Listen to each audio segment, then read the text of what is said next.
1824 में लुई 18वें की मृत्यु के बाद फ्रांस की राजगद्दी जो है चार्ल्स दसम को सौंपा जाता है अर्थात फ्रांस का राजा चार्ल्स दसम बनता है। चार्ल्स दसम जो एक घोर प्रतिक्रियावादी, स्वेच्छाधारी तथा निरंकुश शासक था।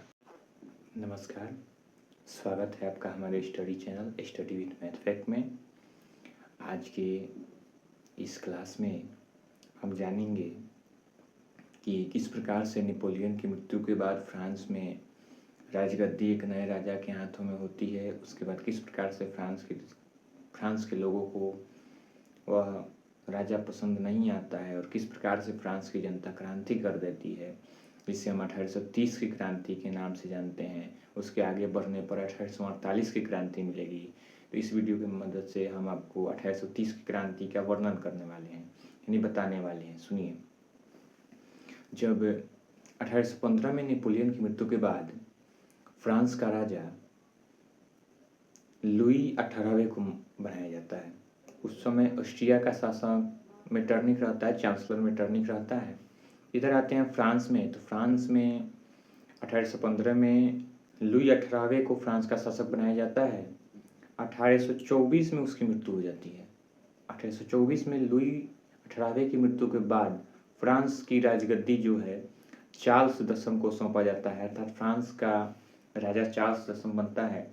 चार्ल्स दसम जो एक घोर प्रतिक्रियावादी, स्वेच्छाधारी तथा निरंकुश शासक, जनता पर बहुत सारे अत्याचार करता था। उसने कुलीनों और पादरियों को विशेषाधिकार प्रदान किया था तथा मध्यम वर्ग के लोगों पर बहुत ज़्यादा अत्याचार किया। जनता सब सहन कर रही थी, परंतु इसी बीच उसने 1830 ईस्वी में पोलिगनेक नामक व्यक्ति को अपना प्रधानमंत्री बना दिया। पोलिगनेक जो घोर प्रतिक्रियावादी था और पोलिगनेक ने प्रधानमंत्री का पद धारण करने के साथ ही 4 अध्यादेश जारी किए। 4 अध्यादेश जारी करने के बाद इसमें से प्रेस की स्वतंत्रता को समाप्त कर दिया, नागरिक स्वतंत्रता का हनन किया।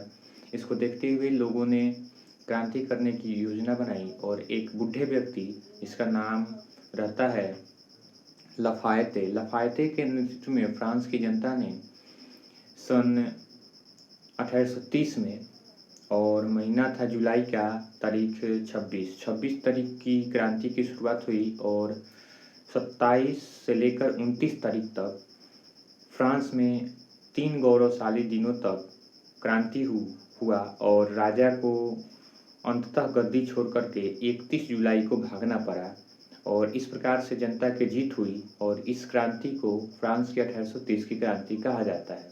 धन्यवाद।